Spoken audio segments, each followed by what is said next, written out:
Are you preparing for an interview? Then listen up, because I'm going to share the top 3 communication mistakes you're making in your interview. It could be what's costing you from getting that job offer. Make sure you listen to the end, because I don't want you to make these 3 communication mistakes. My name is Jovita, and I have managed teams for over 7 years. I'm now a career and leadership development coach, and everything I've learned managing teams, I apply to my business. During my management time, I have interviewed probably hundreds of people. That means I've seen it all: the good, the bad, the ugly, and the absolutely cringeworthy. I've also been a Toastmaster for over 9 years, so I know a thing or two about communication.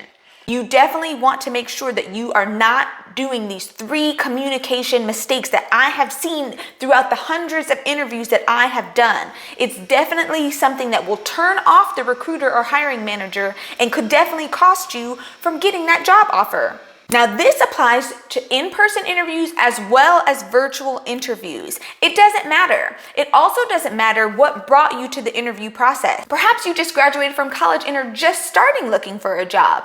Maybe you've been unemployed or on leave for a while and you're ready to get back out there. Perhaps you've been at a company a while and you just want to test the waters and see what else is available. Let's get started. Mistake number 1, you're letting the interviewer do all of the talking. This is a huge communication mistake. You only have one chance to make a first impression. If the interview is doing all the talking, first of all, it might come off that you're not even interested in the position, but more importantly, you're not getting a chance to show off your personality. You gotta show yourself. They're trying to figure out not only if you're competent enough to do the job, but if they're gonna like you. And how can they do that if you're not even speaking up? Yes, you do wanna actively listen and make sure you give really great responses to their questions, but going to the interview isn't just about answering their questions. You wanna show off your personality. Plus, you want to articulate your value and advocate for yourself whenever you get the opportunity. By being engaging, you're going to be more memorable than the other candidates, and that's what you need in order to get that job offer. Mistake number 2, you're waiting until the end of the interview to ask your questions. We've all heard that, where the person at the end is like, "Do you have any further questions?" If you've waited till then to ask your questions, it's too late. The interview has already happened. The hiring manager or the recruiter is probably already thinking about their next meeting, their next interview, or even what they're having for lunch. You need to engage throughout the interview and ask your questions. Now, of course, I'm not saying interrupt them with questions, but your conversation should be back and forth. It's really important to ask questions throughout. It's going to help build that rapport with the interviewer and show that you're really interested. Again, the idea is that they need to remember you, they need to know if you're going to be a good fit, but also you need to know if you're interested in them and if it's going to be a good fit. You want to ask questions that's going to help you get those answers. The final mistake that I see all the time is not managing your nonverbal communication.